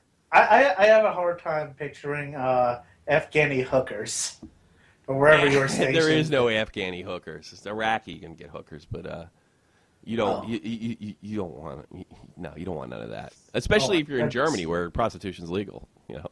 Huh. Yeah. Did you know that? I heard that. Yeah. Yeah, prostitution's legal. I live, I guess, 4 miles from a brothel. Oh, nice. Yeah. Never been there. Yeah. But let's talk about John Tortorella. You're pretty good with the geography of it. No, it's because 4.8 miles. I got Google Maps here. I can get there in 5 shut minutes. up! I want to do the audio. It's already 10 minutes into this dumb thing. You definitely killed. We can't do your act now. Good. Yeah, I think that's why you buried it. Let's listen to this Tortorella character. You think this? Oh, by the way, this is the post-game comments on March 12th after they lost to Buffalo, which they shouldn't have. It was a joke. Sabres were the hungrier team in this game? No, I mean, they were... No, I don't think the Sabres are a hungry team. I thought we stunk.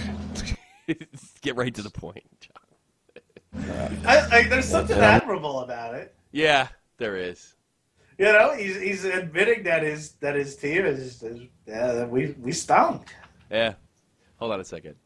All right, let's get back into torts. I'm not going to give Buffalo any credit. I will give their third line credit. They outplay our top players, and it can't happen. I couldn't be more disgusted and disappointed with the way our top guys played, the way we handled ourselves through it.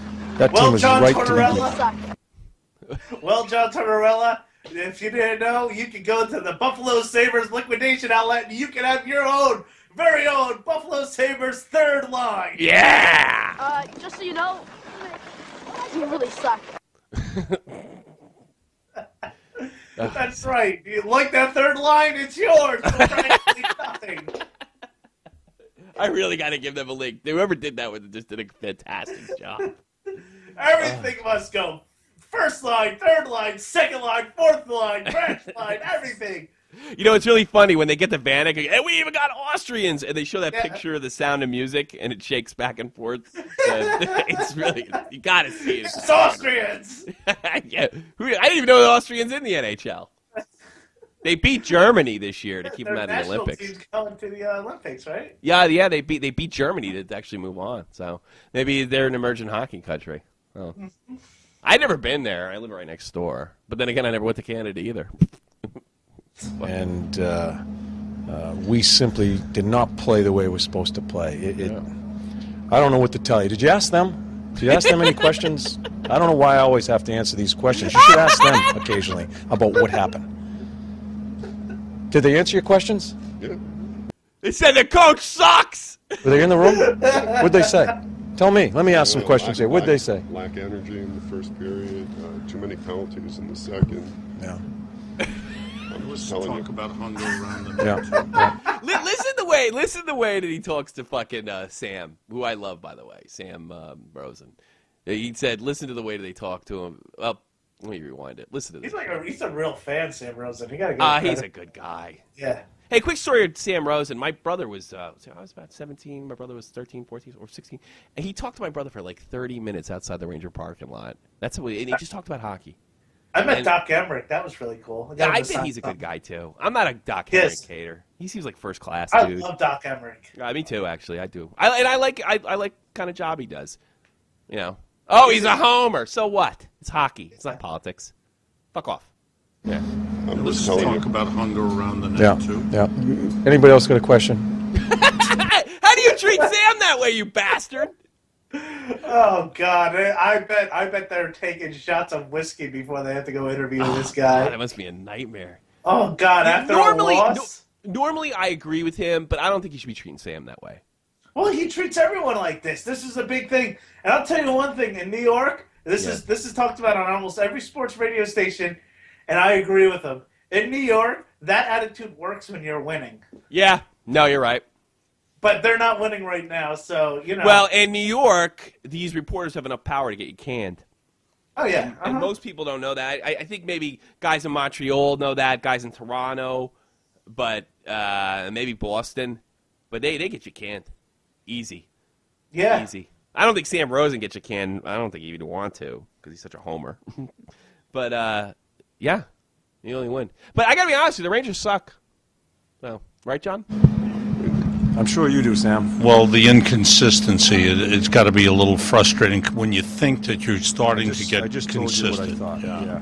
I told you what I thought. And that goes into the physicality and not clearing around the net and allowing him a little space. You know, I can see him talking to Larry Brooks that way. It really pisses me off that he talks to Rosen that way. Fuck that. I'm done with him. I'm done. Well, then get the fuck out of here, then. Yeah, I will. Do you like him as your coach? Yes. And I don't think this is his fault totally. You know what it is? If they have a season like this yesterday, he's got to go. Next year, he's got to go. I don't think it's fair to judge anybody in a season like this, in a situation like this. There's no excuse for the Rangers' lack of passion. And I cannot imagine John Tortorella soft-pedaling them. And you know what? And, you know, if you guys haven't noticed already, I tend to talk about a lot about the goaltender, but it just does not seem like that Lundqvist is playing at the same level that he was. I disagree. His numbers aren't bad, and I don't. His numbers have been good these past few games, but it's just he's not elite. He's probably elite right now, but he doesn't seem like he's playing at his level. How could you tell?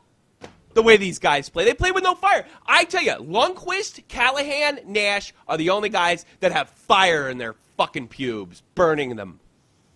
That's it. That's the fucking problem. I see Lundqvist give up a goal. I see him pissed off. I see he loses a game. I can see the frustration.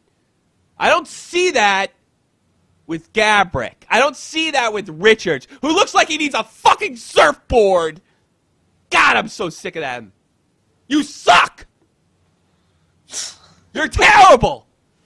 How can you not get motivated? I know guys that make $20,000 a year that are more motivated than you. There's no excuse for this. And I cannot imagine that Tortorella's not doing the same thing. He's not saying the exact same thing I am. I cannot fucking imagine it. Can you tell I'm mad? Yeah, you're a little upset. By the way, Devils are winning 1-0. Oh, fuck off.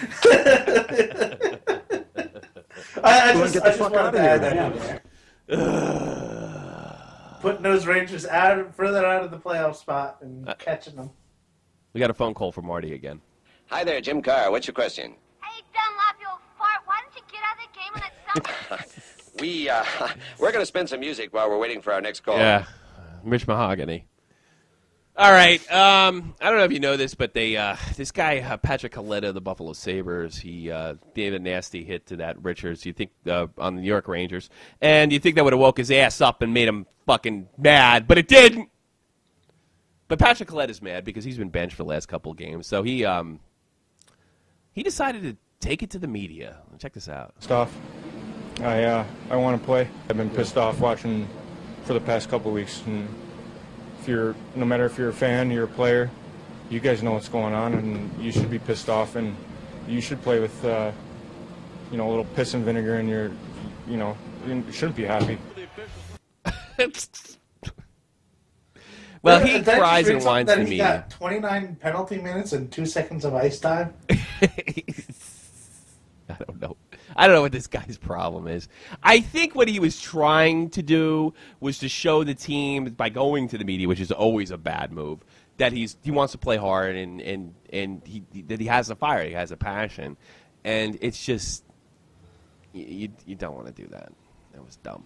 That was really stupid. By the way, this clip comes from TSN, and Ryan Miller had a response. He's being dramatic. We're not even discussing what Patty says to you guys because that's just drama, and he needs to just grow up if he's going to say that to you guys. He had a stupid play in a game. He sat. He was punished. He has to get over it and move on. We've handled it. He doesn't have to go to you guys and say that stuff. So there, I'm addressing it now, and I'll go right and talk to him about it.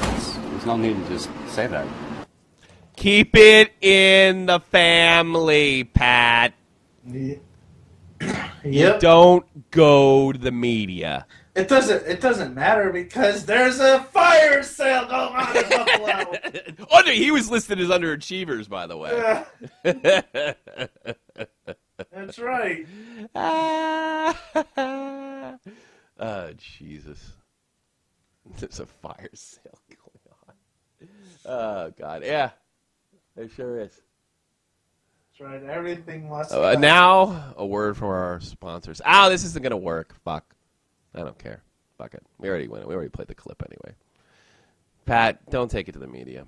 I want to mention, I can't play this clip, but I do want to mention, I know Rubio. I call him Mike Rubio because I hate him. Mike Ribeiro has played 12 years in the National Hockey League. He has not had one fighting major. You think with a prick like this, somebody would have got his ass kicked, or at least he would have sucker punched somebody. But the Boston Bruins got their revenge against this diving excuse for a human being who brought the soccer injury to the National Hockey League. Brad Marchand. He was up there. There was a list. I saw it last week on top 15 most hated hockey players. He's a complete douchebag. He was up there. All right, you know what? Maybe we'll listen to his ad. Let's listen to Jack Johnson get all excited. I don't fucking know. There we go. To Ovechkin. Ferentz lifts Ribeiro's stick, and Marchand takes a hit to move the puck, and he and Ribeiro are going to go. Ribeiro takes one right to the chin. Ow! Boston I got to be honest with you, I'm for enjoying this. this. Is 2004. Ribeiro misses with the right. Has it really been that long since 2004 when he did that dive? Wow. It's fucking 9 years ago. Holy shit. All right, Cherry had a heart attack over that one. Neither player connecting yet. Marchand the uppercut. Ribeiro recoils. Marchand under and over and under. He caught him again. He got his ass kicked. You know He what? really They deserved it. really want to take. Look how excited and passionate the crowd got. You really want to take that out of the game. You want a league full of Mike Ribeiros because that's what you're going to get if you take fighting out of the game. Well, they don't do it in international hockey. International hockey's a different game, and you know what? Long term, it'll suck. The NHL's gotten this far, and we're going to roll it back by a bunch of self-righteous reporters that probably didn't play the game much past Pee-wee, if at all. They probably didn't even pay as much as we did, fucking in line. That's right. Jackass. You have no idea the psychology of this game. You don't, it's funny. You're thinking about what injuries cause fighting, and you criticize guys like Matthew Schneider, who knows something about getting hurt in the game. But you're not thinking about the injuries that will happen if fighting's gone. I'd rather see these guys punch each other a few times, minor injuries, maybe a concussion here and there getting to do, than a broken neck from a stick. Yeah. That's what I'd rather you see. shouldn't And be not to using the mention stick as the a weapon. fact that I forgot what I was going to say. So let's move on. Blind with rage. Yeah. Ugh. You suck. You all suck. All right. I don't know if I'm going to even listen to this too long, and I think we're going to get the plugs pretty soon. There was a GM's meeting. Let's listen to these Magazine here in jackasses. Toronto with Pierre Lebrun from ESPN.com. We just got done. By the way, this is about the GM's meeting. We're going to talk about it. It's like 4 minutes. I don't know if I'm going to get through it, but Wrapping up the GM's meetings here in Toronto, a one-day affair as opposed to, 2, 3 they usually do in Florida. It's not as sunny here in Toronto. I live here, and let me tell you, I was horribly disappointed when they said it wasn't in Florida this year, but enough about me. Yeah, I think we all were. It's a good time for the beach right now. First of all, before we get into kind of what passed or what has progressed, let's talk about what didn't. And there was some people in favor of seeing a coach's challenge or seeing some sort of expansion with replay. And that kind of got shot down a little bit today, Pierre. Certainly the coach's challenge idea where, and they discussed it quite at length, the idea of a coaching. Do you want a coach's challenge? No. Me either. A coach having the ability to, protest either a controversial goal, a controversial penalty, a controversial offside. They talked at length about it. Oh, so you were right. I read the article wrong. They wanted the coach to challenge everything. Unbelievable. Can you imagine what a nightmare that would be in the NHL? Oh, God. The games would be like 4 or 5 hours long. Soccer isn't that stupid. What they say goes. I can understand in football. Like, football, things have... And they're actually... everything's almost reviewable. Yeah. But they still give you 2 challenges for... Yeah, I mean... Geez, but I don't think you should do that in hockey. I think everything should just be under review if it's questionable. First of all, and I know I'm going to piss a lot of people off, we have the best referees in sports. Our guys are great. I saw a guy lose his tooth. They're definitely the most athletic. They're the most athletic. They have the most class, and I know, look, they blow calls a very fast game. Shit happens. We have the best referees. With the possible exception of Major League Baseball, with those guys do hard training, we have the best. The NFL has part-time shitheads that probably couldn't call a high school game. We have the best of the best. And you know what? Look, calls are going to get blown. It's part of any sport. The idea that it's going to be computerized will make it better, or we can review absolutely everything to make it perfect. You're going to run into another set of problems that you can't anticipate now. We find it too difficult to agree on what the criteria would be for expanding video review and giving the coaches that ability. And so essentially they've nixed the idea. And this is the second time that they've beat up this issue. Dale Talon brought it up a couple of years ago. And so I suspect that we may not hear about the coaches' challenge again for a while. Good. But something that did get some traction today was grandfathering in the visors, which pretty significant step. I mean, Matthew Schneider came out and said they pulled the players in 2009. Not a lot of interest in it then, but now he said he's a proponent of it, even though he didn't wear a visor himself during his playing days. So the NHL. How do you feel about that? I hate. You know what I hate is the same thing's going on in football right now with that running backs aren't allowed to get down and run and use their helmet and put their head down. Yeah, use their helmets. That's unbelievable. I don't think that. But it's the same thing. But you have he's saying it right now because he ain't playing. But I'm sure if he was playing, he'd be like, no, I don't want it. Yeah. And you know what? It has to. And it all comes down to. This should go to the Players Association. They should vote on it. They're the ones taking the risk right now, with the visors and not having the visors. I think that all the players, however many players that are in this league, should all just vote. And whatever it comes out, then guess what? That's what it is. And I have a feeling that it's going to come out that nobody's going to, that it's going to be mostly people not wanting the visor. You're talking about personal responsibility. So, I mean, you are taking a risk. I think you're crazy if you don't wear a visor. I got to be honest with you. But I think you do too, but I think it's your own it's your own risk. No, absolutely. No, but I think you got to be stark raving fucking mad not to wear a visor. But hey, that's the thing, that's not up to me.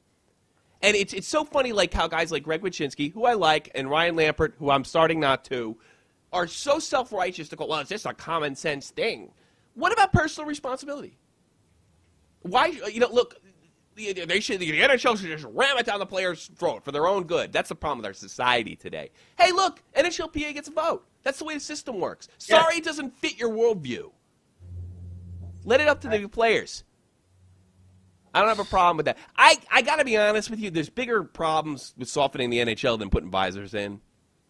There's much bigger problems. I like protecting hitting. I noticed that I don't even see the top 10 hit stuff anymore even on the internet. Remember they that don't even show, advertise NHL the Cool fact that Shots? it's a hard hitting league. Remember the show NHL Cool Shots? Yeah, I remember that. It was a good show. Yeah, and They they show used to hits have anymore? the net protectors and top hits of the week. Yeah, you do don't that anymore? You don't see anything like that. There's They're no trying highlight to reels of hide hits. one of the greatest parts of the sport, the sacrifice of hitting a player with the puck. We're gonna pretend it doesn't exist. Hits have become like fights were. The NHL just pretend they didn't happen. Now hitting, because you'll get a concussion. No shit. It's a risk.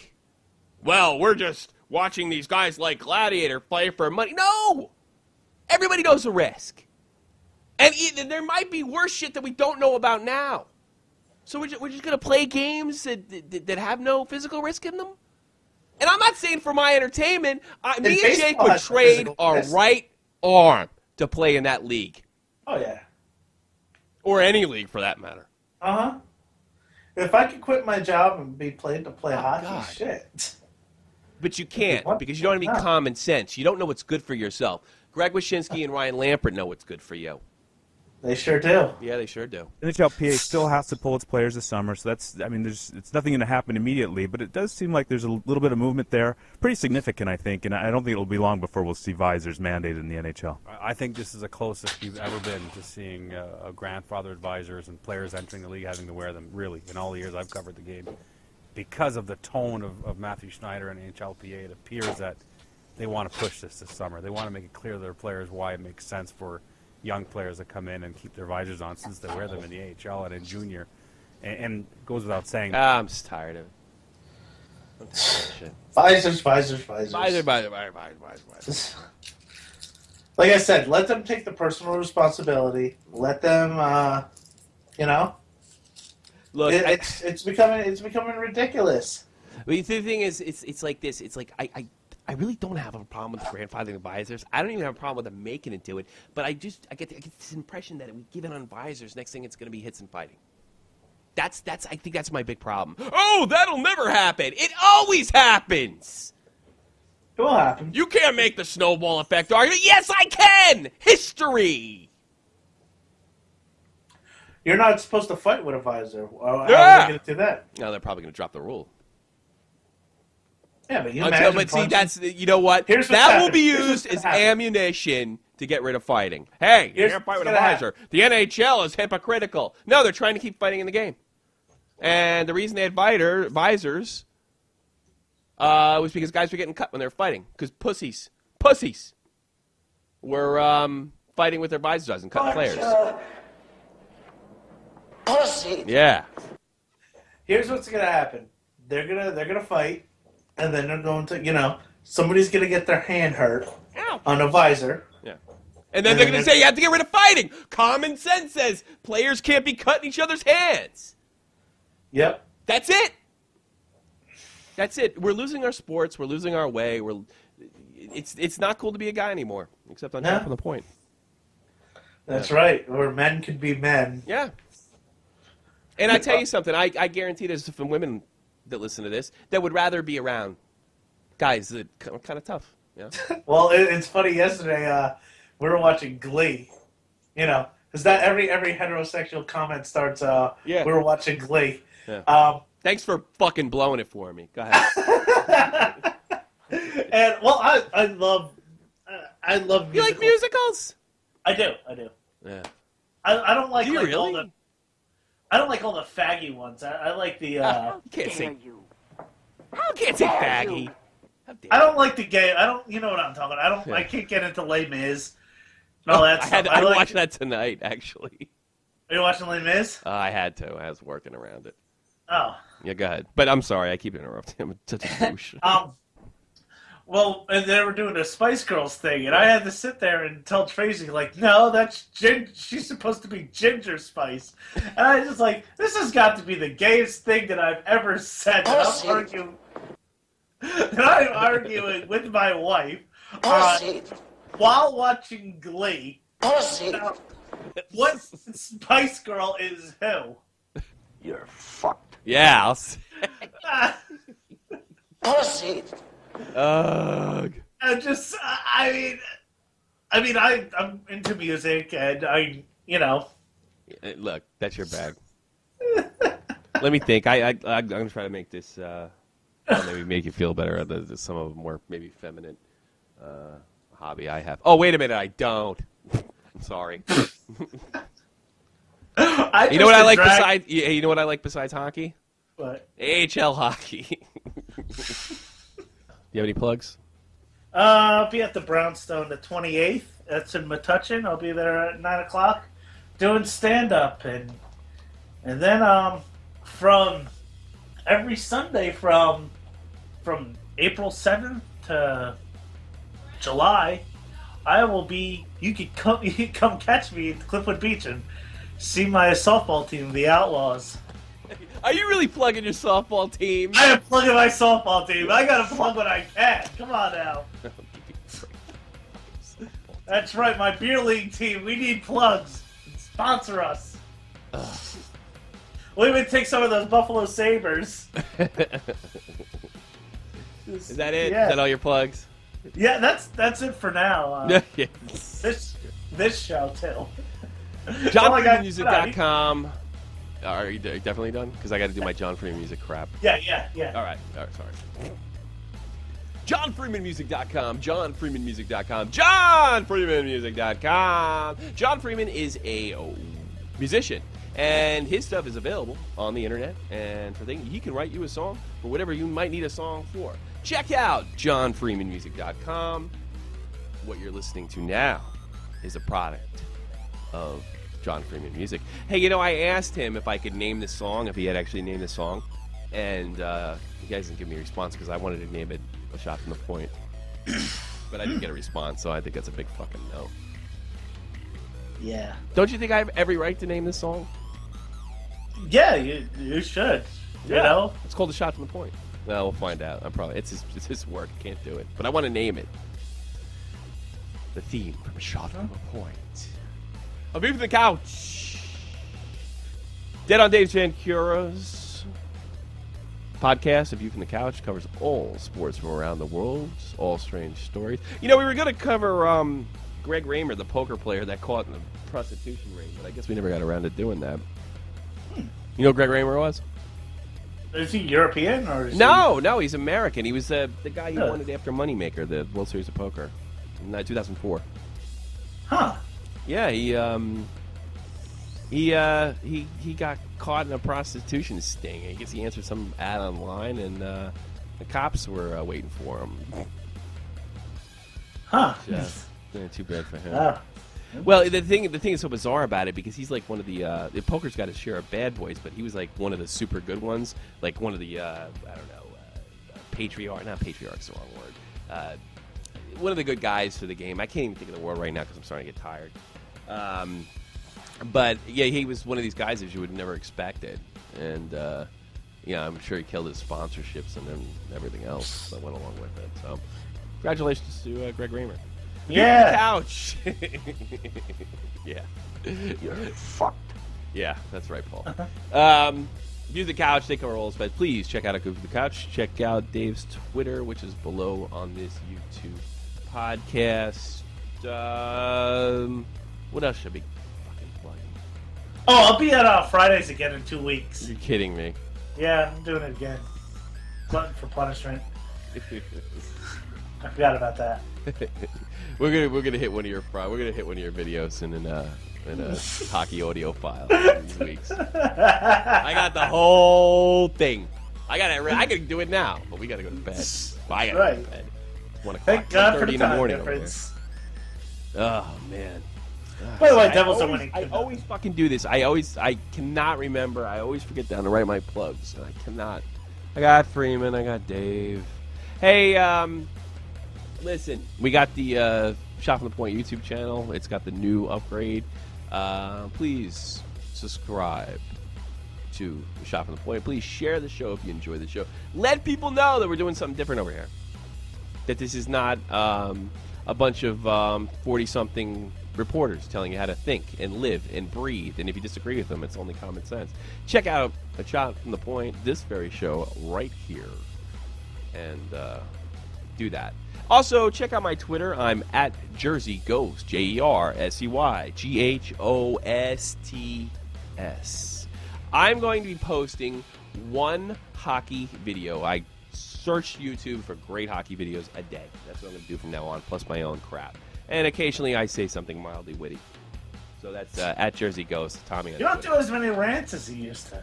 Yeah, I like the epicness stuff better. That's another show we're doing, or another segment is Tales from Hockey Epicness. No, I got to be honest with you, the rants is difficult to do. It's because it's one of those things where I think that I got something going, and then when I actually sit down in front of the camera, I go, that's what happens. But I do have a rant.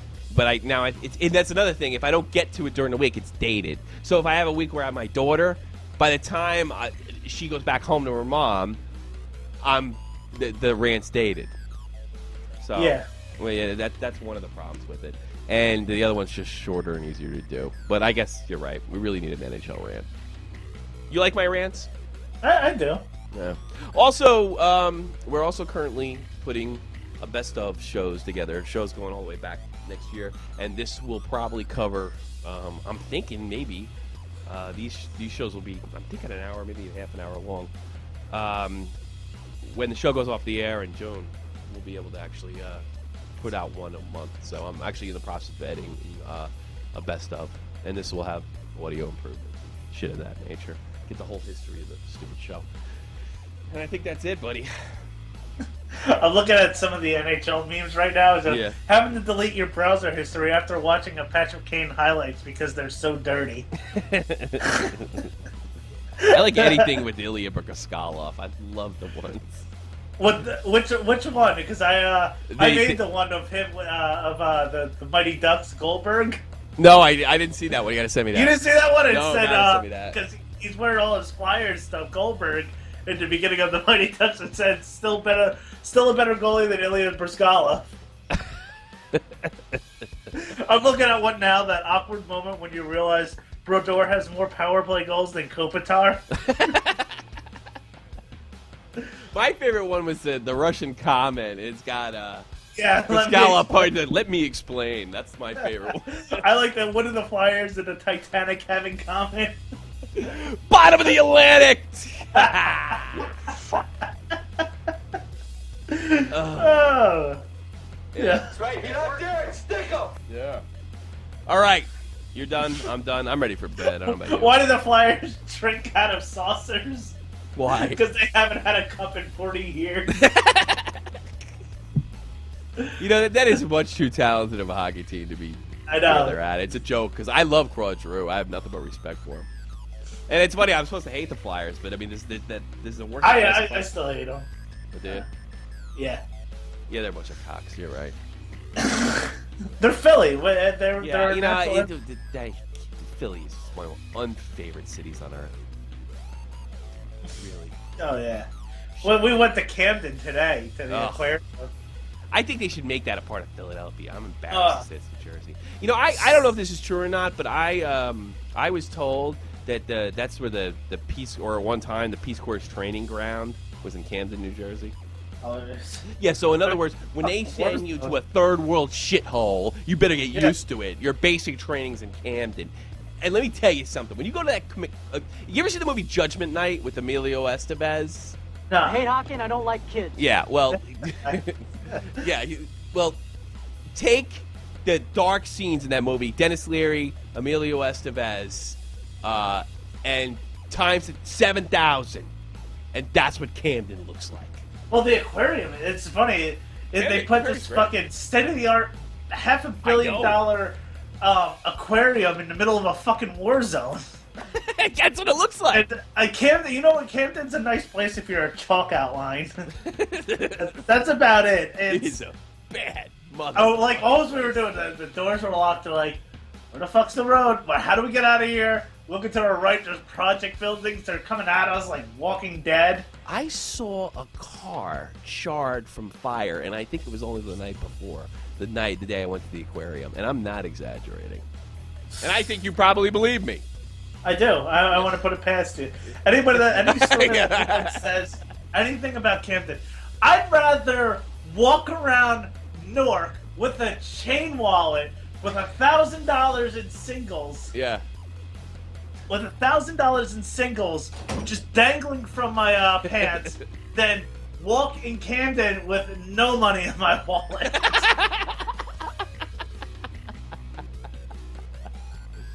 I think that's it. I don't think anyone in Camden's listening. You don't? They don't have internet there, I heard. Fucking stole the wires. All right. Thank you. Well, on that note, thank you very much for, I think this is episode 10. If I'm wrong, I'm going to be embarrassed about it. Thank you. Big shout out to Rich Mahogany for lending his stuff. We really appreciate it, and we legitimately enjoy your music, bro. You're doing a fucking great job. Get signed, get the record contract, so we don't have to play you here anymore, because we only play on side acts. Thanks for joining us. Thanks for being here. This is another episode of A Shot from the Point. See you later, bitches. Out.